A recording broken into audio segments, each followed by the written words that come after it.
Toye koya na gouvernement, Félix Tshisekedi deuxième mandat. Chef de l'État a payé confiance na Kassa Bandouboula. Na secteur na biso yo ya faire foncière au peuple congolais. Boyebi ba bavire belé zaki na secteur wana. Boyebi yiki yo zaki na kata secteur wana. Mais peuple congolais, maman yo depuis aye, makamwe komo zonga notre. Na lobi lobby moto azanga te parce que to ozana plateau spécial. O ezali ba biscuit ya mokena ko pesa bino juste éclairage. Bato boka ki ba conflit, o ba magistrat, o koto ba chef coutumier. Les lois Kassa Bandouboula ya atalisi ba chef coutumier bozali ba teki mabelete, bozali ba bateli mabele. Bato ebele bakoluka départ ya maman wana na ministère wana parce que azongisi makambu na limemia. Mais si j'ai lu cette dame. Après investigation, j'ai eu le temps. Il y a mouké, il y a quoi changer na maman. J'ai compris en elle que Azali compatriote d'abord. Ou ali ko servi kaka IDPST, ou ali ko servi kaka chef de l'État, mais ali ko servi la nation congolaise. Yo ke lo Kassa Bandouboula ebisinga binde komoïsme. Faut yebisaka na batu boye. Ngaya Kassa Bandouboula, poste ou sans poste, na ko servir la nation congolaise.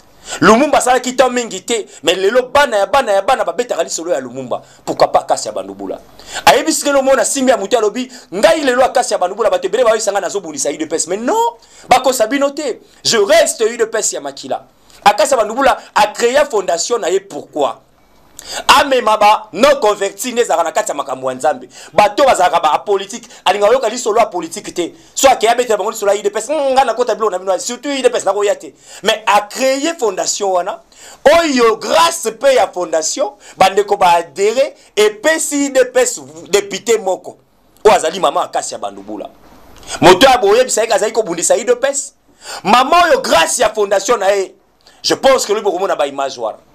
Avant Goma na biso la situation ya Goma. Avant Est na biso ekoma na ba situation ekomi. Kassa Bandouboula zali mwasi ya yambo peuple congolais. O atelemaki na kitambo. Deux activités successivement et la nanaki. Ya kosa la récolte, ya ba don, pe appel de fonds pour na soutien, ya ba déplacés de guerre, ya ba soldats na biso. Et bon mona kiango na ba télévision moi mingi, voire même la radio télévision nationale congolaise. Atalisaki na bino. Et puis Bamtonio so bomona ezali ba électeur na ya Lukunga, ba électeur na ya échéance électorale o ya 2023, ya fondation na ngai koloba. Kassa Bandouboula ke lisusu na fief o bato balobaka, ezali fief ya opposition peuple congolais. Tant na koloba na image na kolaksamino na plateau ya lobby, ezali 2024. O Kassa Bandouboula bana ko bela saki ba don, ba récolter, ba kitati Goma bokomona ba image, comment est-ce que Kassa Bandouboula a assisté ba déplacer des guerres, ba orphelin, ba veuve. Mama oyo akei chango esika bato balobaki chango bakota katena bato à pouvoir mais cette dame grâce à fondation bon monaki ba image comment est-ce que chango est